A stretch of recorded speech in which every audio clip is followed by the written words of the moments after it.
When the CFL schedule was released, we found out that the Saskatchewan Roughriders were going to be on the road, first in Edmonton and then in Hamilton. And I think if you were part of Rider Nation and you were being honest with yourselves, the best that maybe we could hope for was a split. We may be 0-2 before the big home opener on June 23rd at Mosaic Stadium. But the Saskatchewan Roughriders are 2-0 after beating those Eskimos and those Ticats, 2 comeback wins. It's the Rider Nation podcast. Maz, Justin Dunk. 10 minutes left in the fourth quarter against Hamilton. Be honest. Do you think there was any chance the Riders were coming back to win that football game?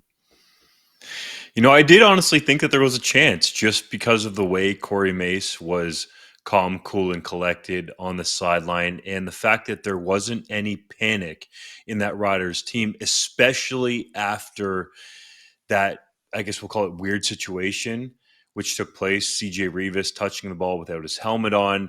Then the Tiger Cats get it back. Bo Levi Mitchell gets a reverse flea flicker down the field to Keandre Smith, and all of a sudden Shamar Bridges is in the end zone, and that lead gets bigger. And everybody thought that Saskatchewan was about to take control of the game. So, I did think there was a chance because in the CFL you can get a number of possessions. And I really like the makeup of this team in these 2 back-to-back comeback wins. So you mentioned the CJ Revis, and because of the rule the way it is, and just the freakish nature of the play, and if you saw the replay, helmet gets knocked off by Anthony Lanier, and you're a football player, you're taught from a young age, if you see the football on defense, you jump on that football. It's instinct. And I thought, okay, this is great. We were only down by 3 at that point. And as Rider Nation, I'm like, we'll get into how we didn't get any pressure on Bo Levi all game, and Bo Levi looked like old Bo Levi. We end up losing the ball, and I'm like, oh no, here it comes. And then Scott Milanovich goes for the throat. I thought that was the dagger that was going to put us away. Hamilton goes up by 10 again, but then these Riders, they just don't quit. Final score ends up being 33-30. But the Saskatchewan Roughriders, and the story of this game would you call them self-inflicted wounds? The 11 penalties for 115 yards. We thought it was bad in week 1 in Edmonton, but yet we said, hold my beer. It's going to get even worse. Do you think Corey Mace peeled the paint at halftime again this week? I don't think he's necessarily that type of guy because you can't do it all the time. Otherwise it doesn't resonate. But it was very clear leading into that game that he had some honest conversations with Logan Furland and some of the other guys that took penalties in week 1. So I think that was, hanging right there in some of the guys' minds. Part of the penalty issues, I'll say, is I think Corey Mace wanting these guys to play to the echo of the whistle, right? We've heard him say that a number of times. And I think if you see these penalties that, yes, need to be wiped out, that is in fact the case. It's that this team is being very physical, especially on defense and special teams. I think the physicality needs to be stepped up a notch in the run game to help AJ Ouellette get going, but that maybe they need to rein it back into playing just to the whistle. So some of these penalties, like a Christian Albright giving a hip toss to a Ticat, doesn't happen that can inflict those wounds you talked about. It's funny. The Albright one, people are like, oh, I'm like, well, that was one of the more deliberate ones. Justin Dunk, Rider Nation podcast. Would you say that over the past couple of years, a lot of these misconduct fouls that the CFL refs are now calling, it's getting a little ticky-tacky in some of these games, and it is slowing things down? Is it improving the football game? That's up for debate. I would argue that some of them have been ticky-tacky, and you talk to players and personnel people and coaches around the league, and they feel like, especially at the start of the season, every year, the referees are trying to set a precedent and a standard. And as the season goes along, that it kind of loosens off a little bit with some of these penalties. We had a caller into the post-game show that asked about the misconduct penalties and how that wording is different from the past when the majority of them used to be called unnecessary roughness. There's no real difference except for the fact that if you get 2 misconduct penalties in a game, you're out. And if you're Logan Furland, it only takes one of those major misconduct penalties to get you tossed out of the game. Okay, so you're part of the Rider Broadcast Game Day crew. Dave Thomas, Luke Mullender, you, the professor Don Hewitt was on. A lot of people were wondering because Jaden Dalkey took a penalty in Edmonton in the fourth quarter. And a lot of people were wondering on Twitter because Nelson Lacombo was moved to safety. They brought in Marcus Sales. Was Dalkey even on the roster for the game yesterday? Was he? Because it was falling apart there for a while. Do you think Mace was proving a point for discipline? Was Dalkey even there to be put back in at safety? Because a lot of us didn't know because you never heard his name during the broadcast.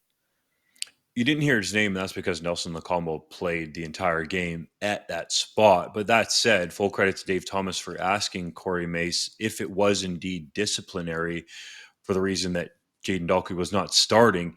And I don't necessarily think that was the case. I actually think when you look at the secondary, if Lacombo can settle in there and play at a consistent level at safety, that the configuration with Marcus Sales at field corner or wherever else they might line him up, because he has a lot of experience at the halfback position, especially on the field side, that it might arguably be the most athletic secondary that the Riders can put on the field. That said, they still need to be assignment sound because we saw Marcus Sales and DeMarcus Fields involved in two complete coverage busts. Now, you can understand that's going to happen. Their first game playing together on the wide side of the field takes some time to develop that rapport.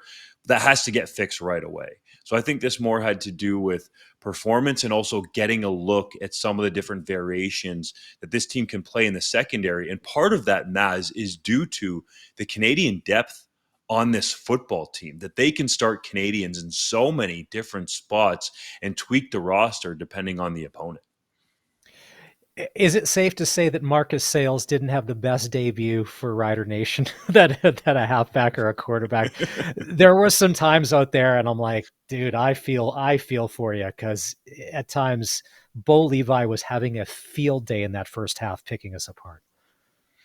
And a lot of people talking about, Bo Levi Mitchell and is Bo back? And I think that is somewhat warranted. But when you're talking about flat out coverage bust, like any quarterback, I don't care who you are, better take advantage of that. So, yeah, Sales did have a rough day. And I thought it was valid. Some of the callers into the Rider Roundtable postgame show on 620 CKRM were saying, well, maybe did they rush Sales into the lineup? Did they give him enough practice time at his position to learn the defensive scheme under Corey Mace, or even have those valuable first team practice reps with DeMarcus Fields, who's going to play with, at least in that game, on the strong side or the field side of the field? So, yeah, it wasn't great, but I think that he's a true pro. He's not far removed from being a CFL all-star in the secondary, and that he'll get those coverage busts cleaned up. Those are not things that are going to happen every week in a Corey Mace defense. So we'll get to the offensive numbers that have a lot of people in Rider Nation worried. But we're 2-0, and I think a T-shirt needs to be made. We don't apologize for wins. And I think that's going to sell real well, because once again, that was okay. But let's flip to the defensive side of the ball. The Hamilton Ticats had 4 quarterback sacks. The Saskatchewan Roughriders had 0. Correct me if I'm wrong, but they never got to Bo Levi. Like, they never got him on the ground once, or did he ever look even uncomfortable? Even the pressure that the Riders were able to bring didn't seem to disrupt Bo for most, I'll say, most of the game. Does that worry you a little, that an aging quarterback with not the best mobility, the Riders couldn't get hands on? It does worry me a little bit, but it also doesn't from another standpoint. And that standpoint is Luke Mullender pointed it out multiple times on the broadcast that Corey Mace wasn't blitzing Bo Levi Mitchell a lot. I think he was hoping to rely on, 3 and 4 man rushes, getting there, playing a bunch of coverage. And if you take away those couple coverage busts, I think we're talking about a much different game. Yes, ideally, you're getting home to the quarterback more often with just 4 rushers, or even sometimes 3, because you have the caliber of guys like an Anthony Lanier, a Micah Johnson in the middle that can really push that pocket and help the guys on the outside like Scoop Carney and Brian Cox Jr.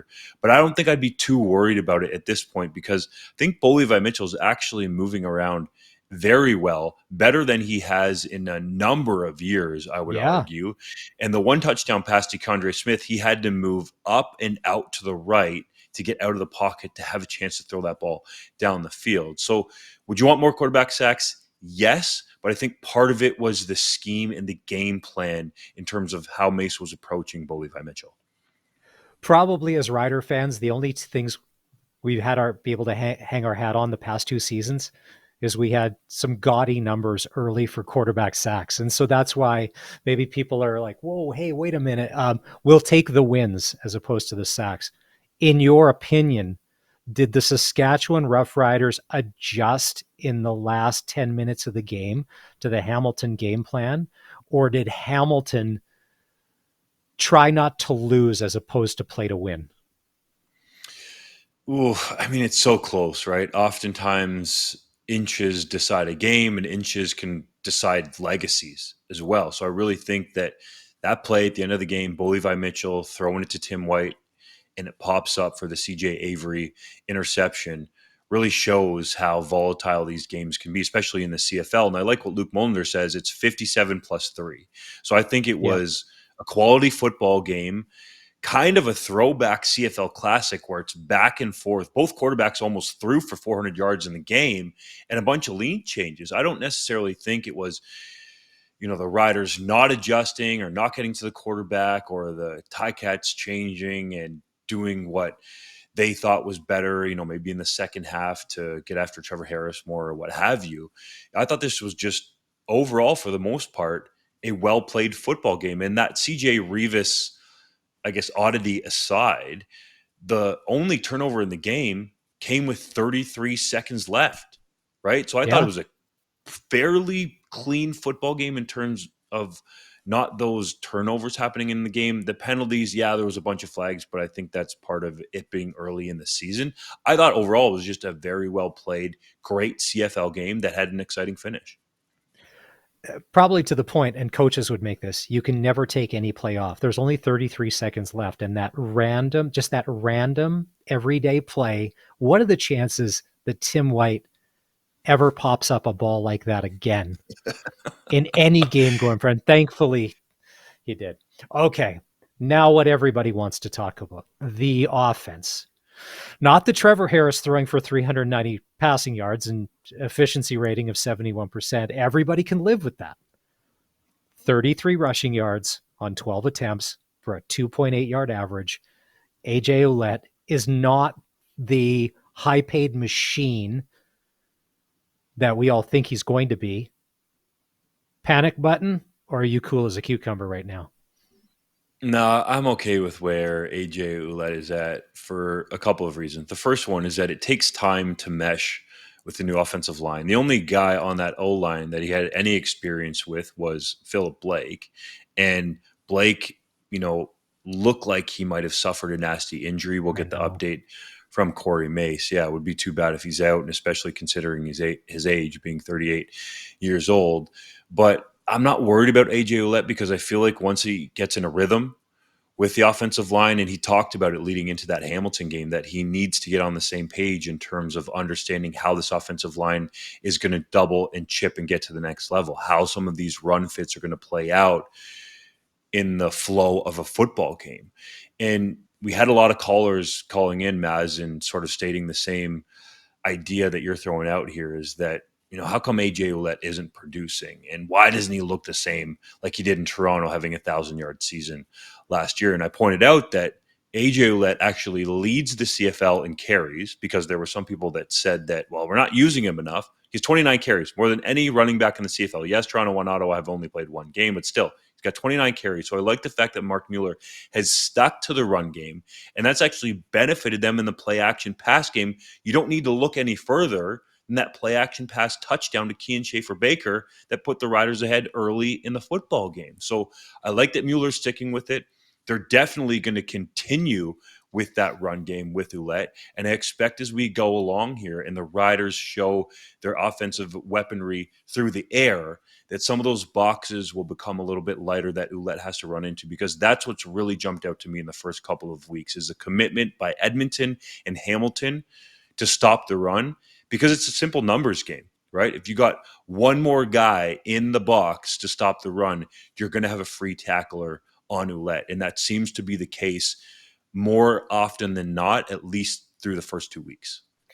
The only ones that worried me were on this. There was one where I think they threw a swing pass to him. He ended up getting 9 yards, and I'm like, I wish he would have got the first down, because then it was 2nd and 1 or 2nd and 2, and then they stopped them on that. Those are the ones that kill me. If you get 3 yards on first down, I can live that. But it's those hard yards when you need them the most that get it. Speaking of offensive line, and I'm going to go back to last year and maybe the year before. Do you like how feisty the Hamilton offensive line is? Not only with how they play, but even the playing, you said, to the echo of the whistle earlier, that they are there and you're not going to push them around. Like they're in and Hamilton or they're the they're pitted Riders? in. Hamilton's offensive line. I have really, as a Rider fan, I've always liked how feisty they were as a group, and I'm like, do we have the characters in Riderville to have that swagger like they have? Because although Butler only had 30 yards rushing, and trust me, it wasn't a game for the running backs. I kind of do like the Hamilton group, and then when you go back and even with that Toronto group last year that blocked for AJ, they were something special. Definitely. And the Argos offensive line is still, for my money, the best one in the CFL. But the Riders are trying to ascend to that. And I think, when you talk about the Tiger Cats and their offensive line, it's Brandon Revenberg who sets a tone for that team. Yeah. He's one of the best interior offensive linemen in the CFL. I don't care if he's American, Canadian, global, an alien from Mars, what have you. He's one of the best on the interior. And I think the Riders need to get to that level, right? Jamarcus Hardrick can certainly help that. I think Trevor Reed has shown that he's willing to play physical, but he needs to keep it inside the whistle. We'll see what happens with Philip Blake here, but Logan Ferland has that nasty streak. And I think when you're a cohesive group, and we've heard so much about team and family, that brings out that kind of I have your back mentality in the offensive line. When they're running down the field, picking up receivers or celebrating with their teammates, making sure that Trevor Harris gets up off the turf if he does happen to take a hit or if he runs outside of the pocket. That's a great sign when you really know that this offensive line is going all out. I'm not saying they haven't in week 1 or week 2, because I think they've done a really good job, especially in pass protection. Yeah. But if they're going to get to that next level and be considered among the elite groups in the CFL, they have to fire off the ball better in the run game and start opening up just, a little bit more room for AJ Ouellette. Well, I'm going to be the voice of reason for Rider Nation here. Much like the quarterback sack thing over the past couple of years, we were able to amass a lot of running yards. But on the flip side, the pass pro was not there, and our quarterback was taking a beating. Now, there was a couple of sacks yesterday on Trevor Harris. I think those were probably coverage sacks, that there was just nothing open. It wasn't the complete jailbreak bust of the past few years. So we have to temper everything. Hey, we won, but no, let's just we win, we're in. Brett Lauther going 4 for 4. I love that. He seems to have found his game. 16 points in the fourth quarter for the comeback win. Now, we'll get into the rematch here in just a second, but I want to get your take. You being a Southern Ontario guy, I saw you on social media. You were at the Andrew Harris. Was that the debut screening of his documentary? Indeed, I happen to be the executive producer, so I can give you all the goods you want. Okay, next level, Justin Dunk. Holy, we're good. That could go at 10 levels deep. I thought the funniest thing from yesterday's football game on social media, if you haven't seen the picture yet, was Andrew Harris wearing an AJ Ouellette obsidian green Saskatchewan Roughrider jersey. So when he's walking through the stadium, he's not only trolling Ticat fans as an ex-Bomber, but as an ex-Argo, and now he has a Rider jersey on. If you're the executive producer of a documentary all about him, take us inside his brain. That didn't happen by accident, right?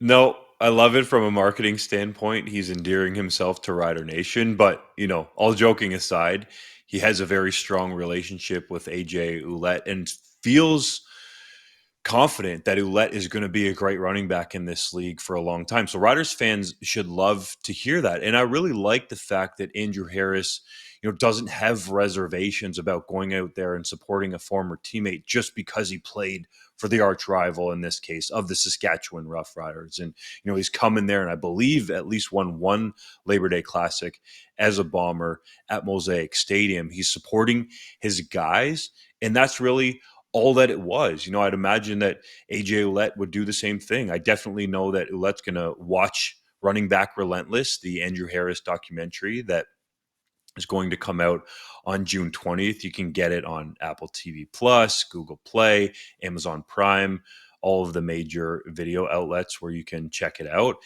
So to me, it was great for a number of reasons, but it also showed that Andrew Harris is not necessarily just only tied to the Winnipeg Blue Bombers, because he played for a couple other teams, right? He played for the Yeah, BC no, Lions, won a Grey he Cup did. there, came up through the Canadian Junior Football League with the VI Raiders, was unbelievable. And, it was interesting talking at the premiere to Argo's assistant general manager, John Murphy, and him telling me some behind the scenes stories about how he tried to get him to come to Calgary when John Cornish was still with the Stampeders. And then how he even tried to get him before he went to the BC Lions to go to the Winnipeg Blue Bombers, all the way back when Murphy was in the personnel department with that team. So such a great story for so many reasons, especially mental health and childhood trauma. So I would encourage people to go check it out. Um, I've mentioned before jealousy as a Rider fan of players, and I think I've said I always wanted Jameer Thurman on this team. When you watched him with the Stamps, he was always so good, and there's a lot of us loving every time Andrew Harris would get the ball and fall forward for an extra yard or two. Now, keep in mind, he did a lot of that when he was a Bomber, and it would crush us. But I was like, man, oh man, Rider Nation would love this guy and gravitate toward him. So when I saw that picture, and he's sitting, if you haven't seen it yet, he's sitting by himself in the stands off to the far right. I'm like, that looks like Andrew Harris in a Rider jersey. And he doubled down on it. His son Axton had an obsidian Oh, green jersey I on as know. well. I know. So that was great. I love to see it. You got to appreciate a good troll job. All right. So before we get to the Riders and the big home opener this week, let's rewind. The Ottawa Renegades, the Ottawa Red Blacks. I'm drawing a blank. What are we? We are the Renegades? Yes. No, the Red Blacks.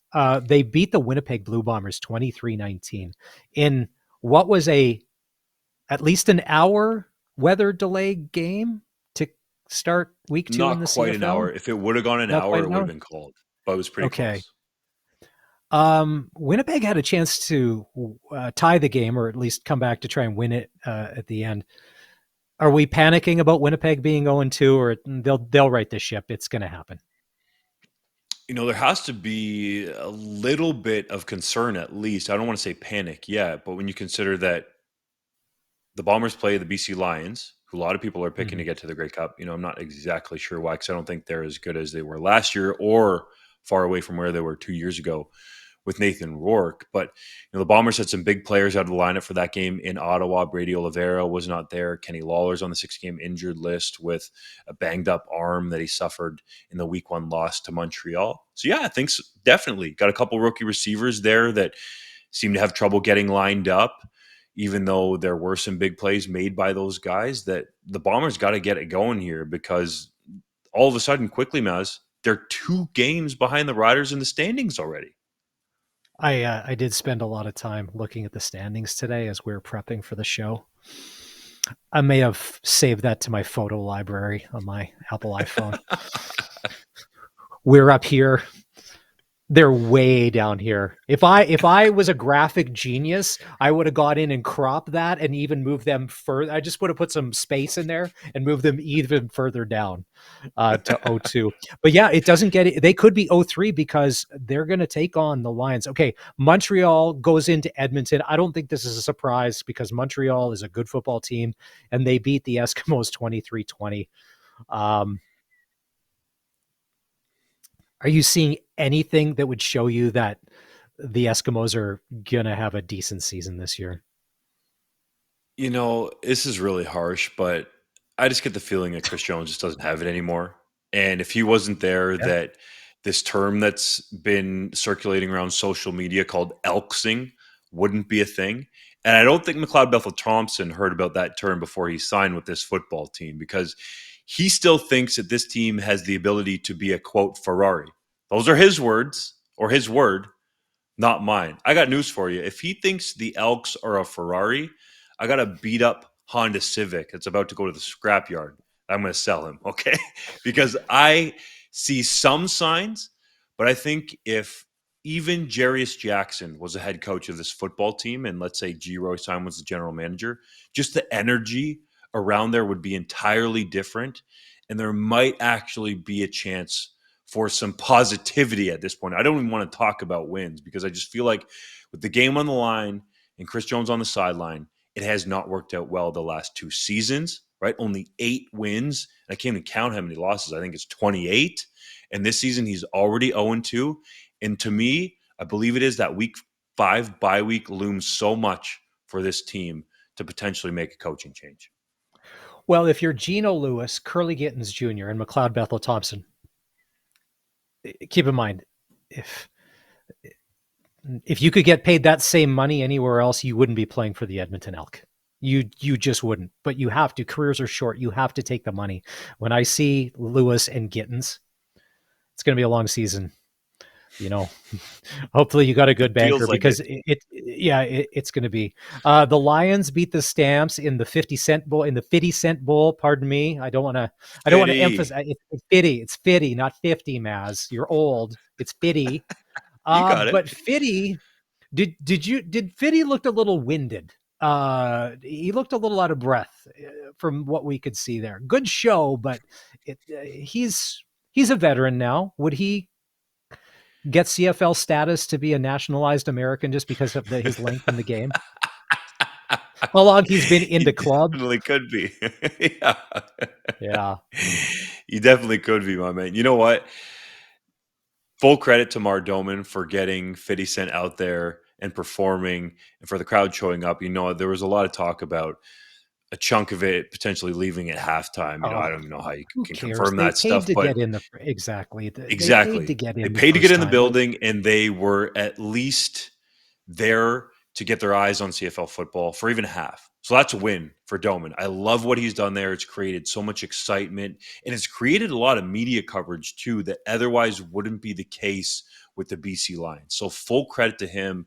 50 was cool. I know he's not everybody's kind of music, right? A lot of people, like Glenn Tudor talked about this on our station, that he's a country music guy, but he still appreciates the excitement around 50 Cent. So full credit to Doman. Well, because Vancouver's a Canucks town, Calgary's a Flames city, Edmonton's an Oilers city. All of the other media would much rather talk about them, but for that brief moment in time, hey, 50 Cent's going to be playing at BC Place. So if I'm one of the radio stations or the TV stations, I'm talking about the Lions, where I probably wouldn't be talking about the Lions, because for the most part, their audience or the bosses that control and tell people, we've had these bosses, they tell you, no, we're this, we only talk about this. You can't go outside of the box and do that.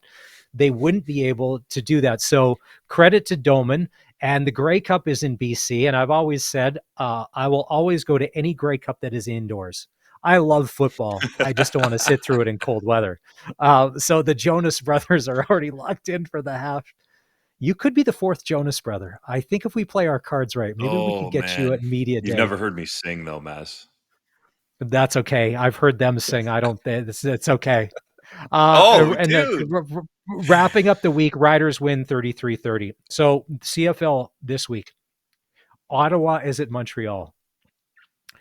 The Alouettes have sold over 20,000 tickets. They're going to be raising the Grey Cup banner. I do like what Ottawa did last week.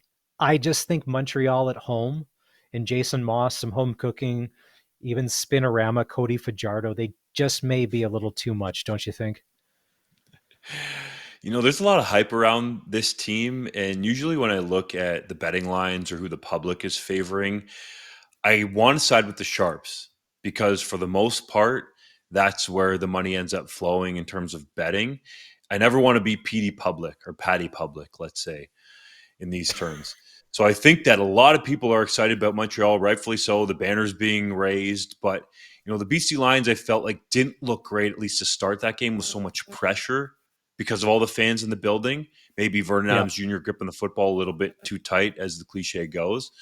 And I think that whenever the Red Blacks and Alouettes have gotten together in recent seasons, even though the Red Blacks have been bad, it's still very competitive because of that rivalry. Yes, the Alouettes are raising the banner, but the Red Blacks, I felt like, looked really solid. Justin Hardy had a great game in the Red Blacks home opener and season opener. And I'm very intrigued to see Drew Brown go long here and how consistent he can be. That said, this Montreal defense at home with Sean Lemon, Darnell Sankey, an underrated secondary, and the rest is going to be very difficult to go against. So we're going to learn a lot about Ottawa, and I think you're probably right that we should lean to the Alouettes if we're thinking who's going to win this game. I'll mention another player I'm jealous, Dominique Rhymes. Love him on my team anytime. And you mentioned Sean Lemon. I've heard some of the callers to the Rider Nation Radio Roundtable postgame show. They are so pissed, but it's a CFL thing. If you're under appeal, you can play. It's not a Sean Lemon rule. This is the Simone Lawrence rule. Remember when he would do dumb stuff to the Riders and would get suspended? He would just keep appealing to infamy and he would get to keep playing. It's not Lemon. It's the way that it's set up.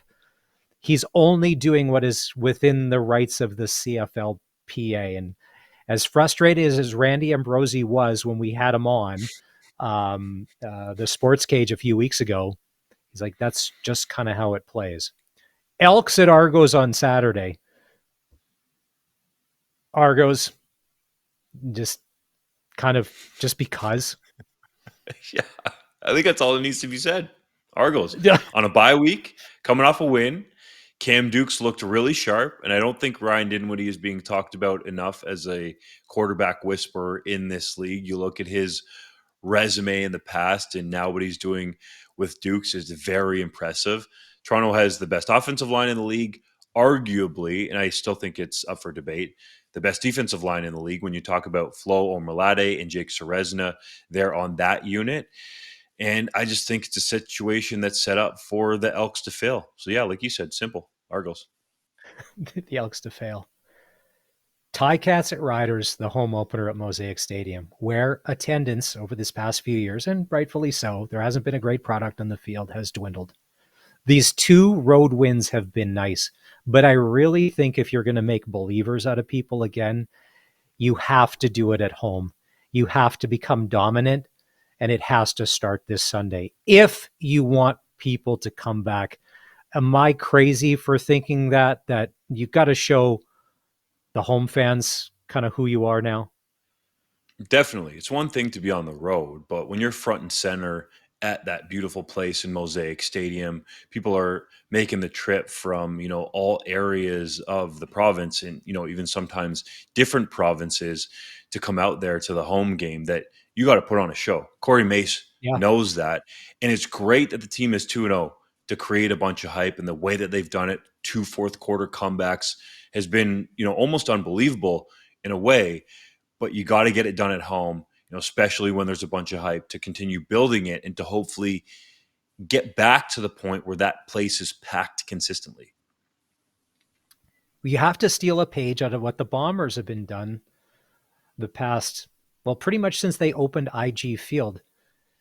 If you're going to lose, do it on the road, but you have to be dominant at home. And then look what happens. You're selling out random games against bad teams, like if it is a Thursday night and Ottawa comes, where you're getting this, but without that, you have to establish the home dominance, because everybody here in Rider Nation, they're football savvy and they know how to vote with their wallets and they vote with their hearts. They know how to text. They know how to call in. They know how to do that. But we have to be like, we need to go on a run like the Bombers did, where they were almost unbeatable. And I think that will get a lot of people. Now, trust me, this 2-0 start's great.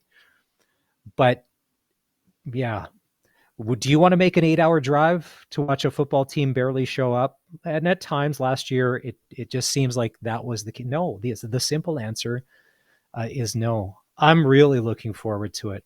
I love the energy about this team. I love the optimism.